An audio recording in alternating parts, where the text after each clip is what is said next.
वट सावित्री व्रत कथा। पौराणिक समय की बात है। मध्य देश में अशुपति नाम के एक धर्मात्मा राजा राज्य करते थे। उनकी पुत्री का नाम सावित्री था, जो अत्यंत गुणवान, बुद्धिमान और सुंदर थी। जब सावित्री विवाह योग्य हुई तो उन्होंने स्वयं अपने लिए वर का चयन किया। सत्यवान, जो एक वनवासी राजा के पुत्र थे।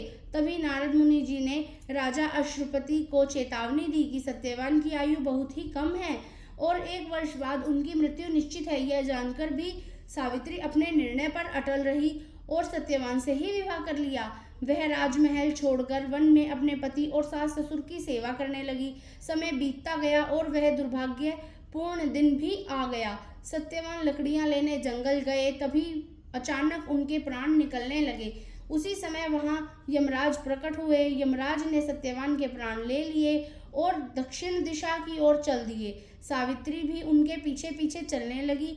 यमराज ने सावित्री को वापस लौटने के लिए कहा, लेकिन सावित्री ने दृढ़ता से उत्तर दिया, जहां मेरे पति जाएंगे वहीं मेरा भी जाना मेरा धर्म है।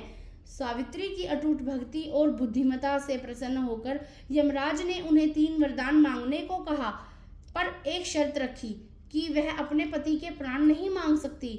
सावित्री ने पहले वरदान में अपने सास ससुर की आंखों की रोशनी मांगी। दूसरे वरदान में उन्होंने अपना खोया हुआ राज्य वापस मांगा और तीसरे वरदान में उन्होंने बड़ी चतुराई से 100 पुत्रों की माता बनने का आशीर्वाद मांग लिया। यमराज ने भी बिना सोचे समझे तथास्तु कह दिया। तब सावित्री ने विनम्रता से कहा, बिना पति के वह माता कैसे बन सकती है।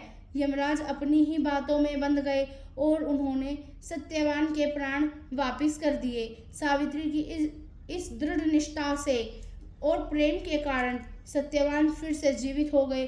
तभी से हर वर्ष सुहागिन महिलाएं अपने पति की लंबी आयु, सुख समृद्धि के लिए वट सावित्री व्रत रखती हैं और बरगद के पेड़ की पूजा करती हैं।